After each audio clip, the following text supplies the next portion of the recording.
Tinkercad is a wonderful tool for first exploration in the world of computer-aided design.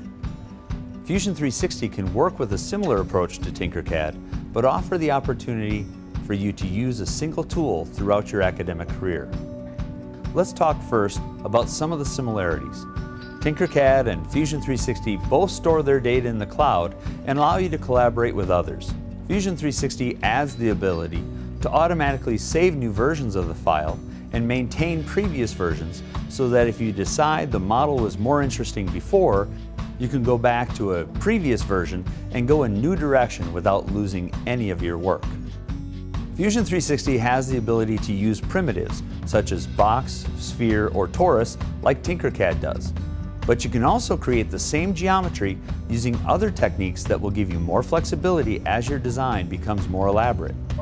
Using sketches to draw the shape to the size you want and then make it 3D instead of combining primitives into a complex shape, which is still an option in Fusion 360. Fusion 360 can also use freeform modeling to create nearly any shape you can imagine in a simple and fun way by grabbing part of the shape and pressing or pulling it like modeling clay. Think about an object that you own that has a lot of curved faces, or things like your shoes or a car.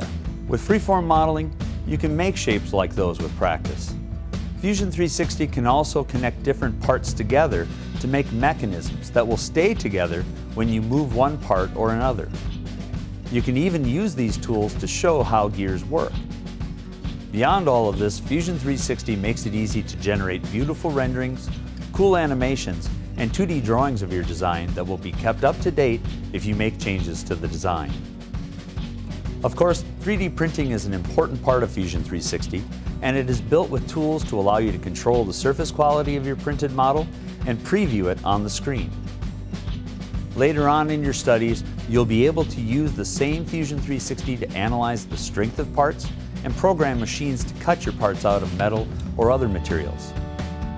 Tinkercad is a great way to start on the path of computer-aided design, but Fusion 360 can take you all the way to a career in design, engineering, or manufacturing.